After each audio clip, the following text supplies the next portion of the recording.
What's up everyone? Welcome back to our channel. Another day, another vlog. Okay? So ngayon po, pag-usapan natin yung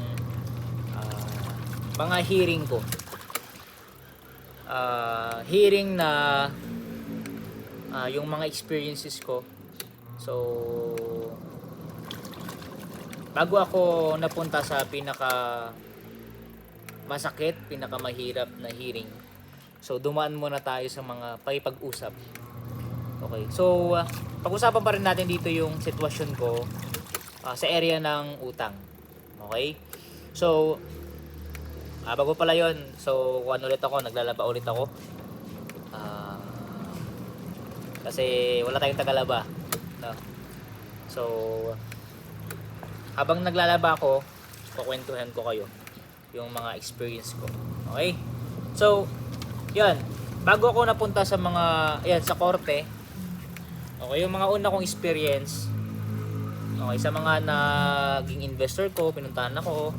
Okay, una is pupunta muna ako sa kanilang bahay, huminga ako ng pasensya. Okay, siyempre na-message na natin, okay, nung una yung mga investor natin na kasi nga nalugi tayo, ganito ganyan. So pero pinupuntahan pa rin natin sila sa kanilang bahay.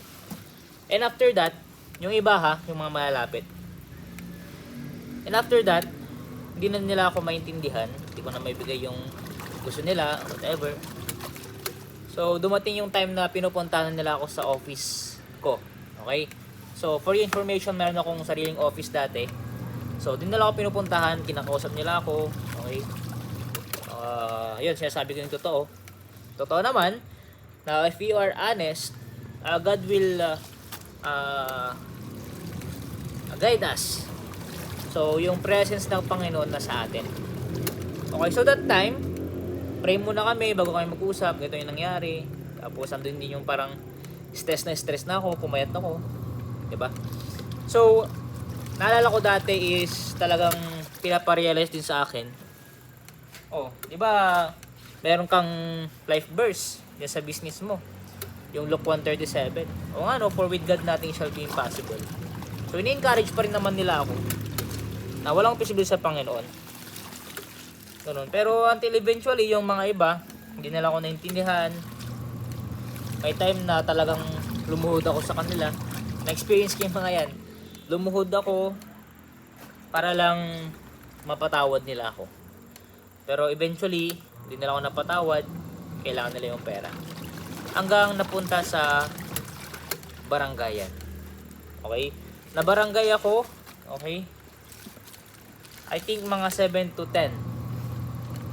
Mga 7 to 10 plus yung ilang beses ako na barangay. Kasi sa barangay kasi, bago kayo mapunta sa korte, kailangan meron na kayong pag-uusap ng 3 beses. Okay? Sa isang tao, 3 beses kayo mag-uusap, tapos kung hindi pa rin kayo nagkakasundo sa negotiation nyo, okay, ang fall down niyan is korte. So may mga natapos ako na bayaran, okay, dahil naka-checking nga. So may mga natapos ako worth 300,000. Pero nung natapos ko yon, yung tao na yon, yung investor ko na yon, alam nyo kung ginawa ko? Talagang umutang ulit ako. Tapal system. Sinanla namin yung tricycle na pinagpapasada ni papa ko. Yung motor ko, sinanla ko sa mga lending. So doon nagsimula yung lending. Because of lack of faith. So sabi ko, sana, nung nagkaroon na ako ng pananampalataya nung una pa lang, okay, nung diba, may check na. So kung sa barangay pa lang sana, nagsabi na ako na wala, hindi ko na kaya, hindi ako na korte. So na-realize ko na dapat pala, sa una pa lang, meron tayong pananampalataya sa Panginoon. Kasi kung wala tayong faith sa Panginoon, mas hihirap yung sitwasyon. Yes, tataas at tataas yung dosage. Kumbaga, after ng problema, kung hindi ka nanampalataya sa Panginoon, mas tataas ulit yung problema. At meron din naman time na kahit na hindi ka nanampalataya o kaya nanampalataya ka na, talagang sa buhay habang tumatanda, nagiging mabigat yung problema. Pero ang maganda kasi, kahit na pabigat yung ating problema, if we are God in our life, nakapagpatuloy tayo. So kung wala kang Panginoon sa buhay mo, kailangan mo lang tanggapin ang Diyos sa buhay mo. Papasukin mo siya, humingi ng tawad sa Panginoon, at magkakaroon tayo ng buhay na walang hanggan. At the same time, kahit na madami ng problema kagaya kay Job, magpapatuloy pa rin tayo. Okay? So that time, parang ito yung faith. Dapat kung may faith ka na, dito na lang natapos, di ba? Nyari ako, sa barangay. Kung sabi kong wala na talaga, hindi ko na talaga kaya, bankrupt na. O di tapos na, dito pa lang. Pero dahil umutang pa ako sa tao, umutang pa ako sa lending, sinanla ko pa yung motor, tricycle namin. Ngayon, eventually, wala na. Hindi na namin ako yung tricycle, yung motor, wala na. So, yung mga gamit, wala na rin. So, pinatagal ko pa yung faith ko. Baga, bakit hindi na lang ako nanampalataya? Totoo naman na sinasabi nila na gawan mo ng paraan. Okay, totoo naman na sinasabi nila na gawin mo yung best mo. Okay, pero if we trust God, for example, nangyari, hindi ko na binigyan, hindi na ako nangutang. Okay, talagang nanampalataya na ako sa Panginoon that time. Hindi na ako umabot sana sa korte. Dahil ang nagpakorte sa akin is lending corporation. Dahil lang dun sa nagpabarangay sa akin na hindi ako hindi naging matapang yung decision ko, umabot pa ako sa sitwasyon dun sa korte. Kaya sabi ko, sana nga nag-decide na lang sana ako, naging matapang na lang sana ako na wala talaga. Kaso talagang ginipit ako. Okay, ginipit ako kagaya ng ganito. Talagang pinuspos nila ako. Pinuspos nila ako, pinigan nila ako, hanggang maubusan na ako, hanggang mahirapan na ako, hanggang matrap ako, hanggang wala na, bagsak na tayo, sira na tayo sa mga tao, at kagaya nito na wala na. Pero by the grace of God, andyan siya na pupuno ulit sa atin. If we are trust God until gumawa ng miracle ang Panginoon, magkakaroon ulit tayo. Ganun lang yun. Okay, so lesson learned. Sana natuto kayo doon.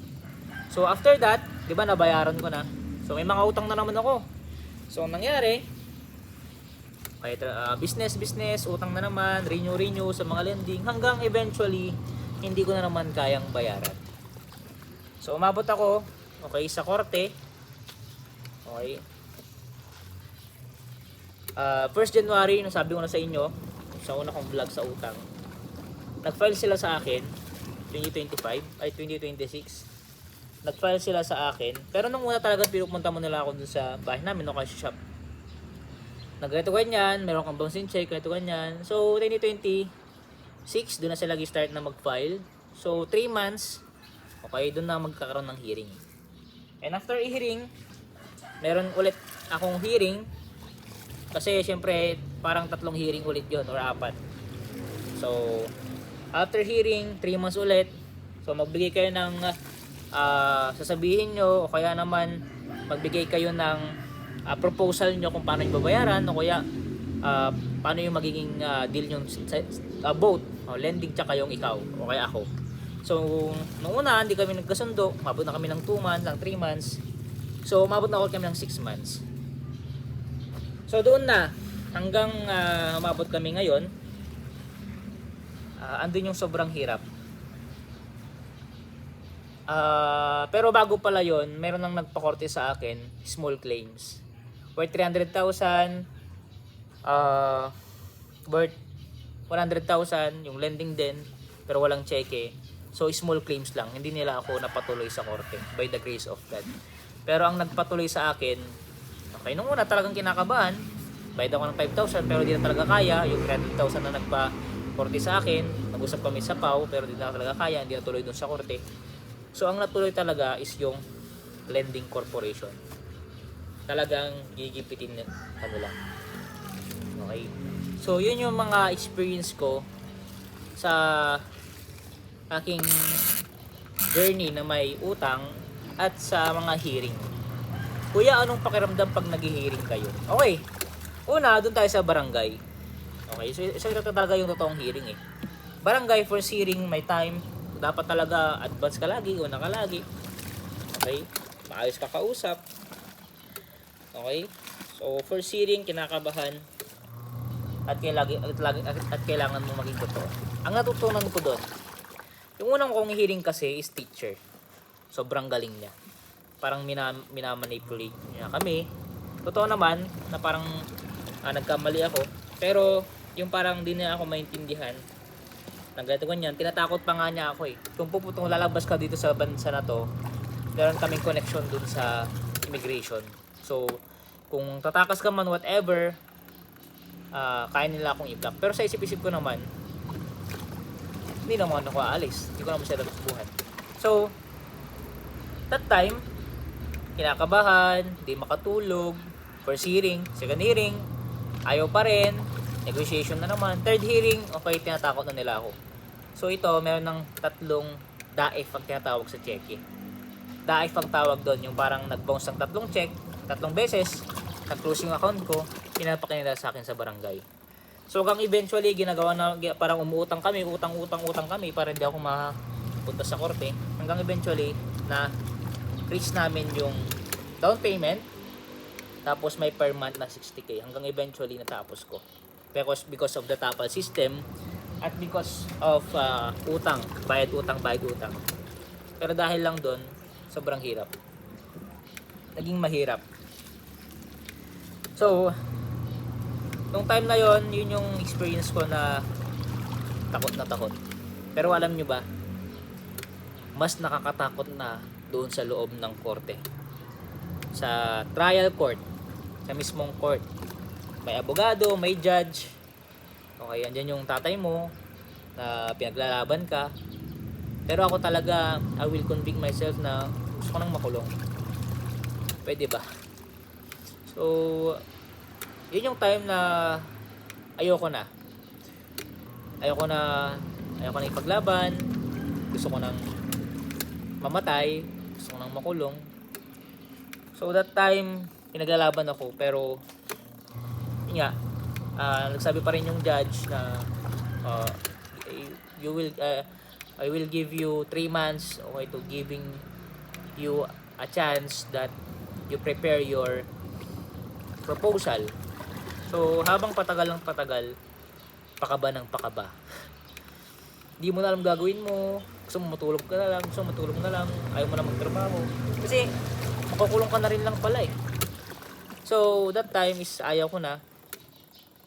Andun yung hirap, pagod, ayaw mo nang mabuhay, ayaw mo nang gumalaw, kasi nasa korte ka na. Pangalawang korte, pangalawang phase. Ang goal ko sana tapusin ko na agad yung usapan. Wala, gusto ko nang makulong. Hindi talaga kaya. Kasi nung una hindi ako nagtiwala sa Panginoon. Parang yung faith ko napakababaw. Sabi ko, I will try my best na I have a faith na ngayon.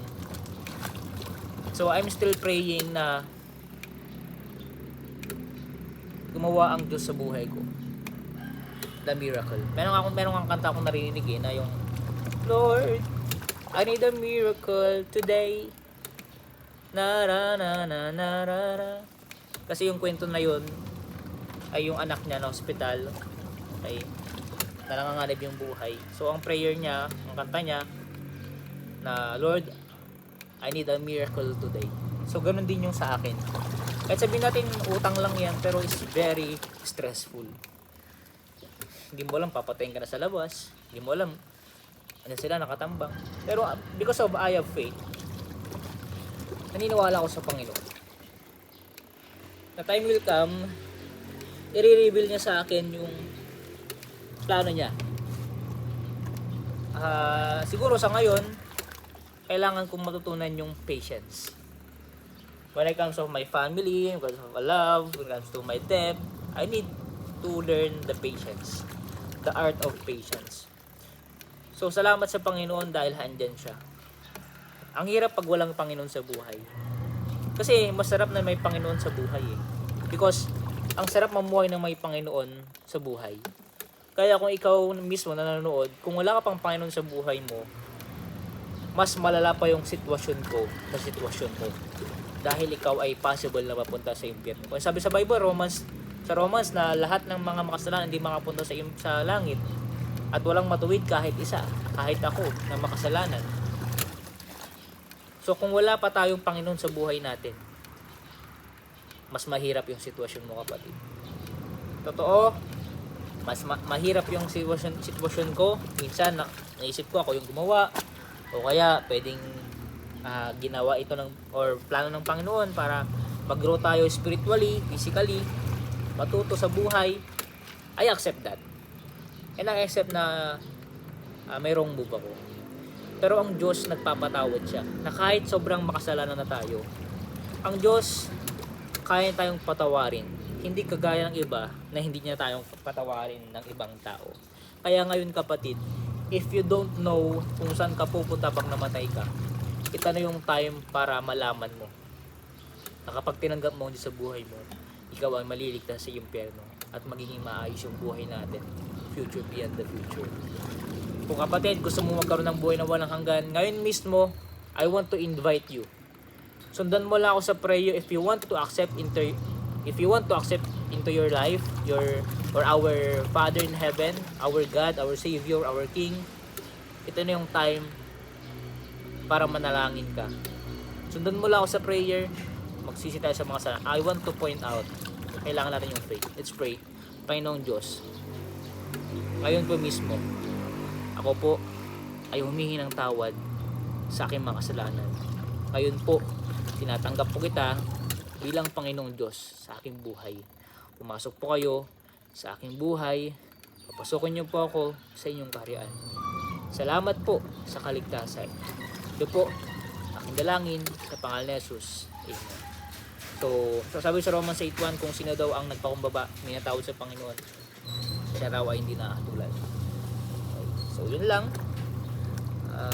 Sarap mamuhay ng mga Panginoon sa buhay. So thank you for watching and God bless.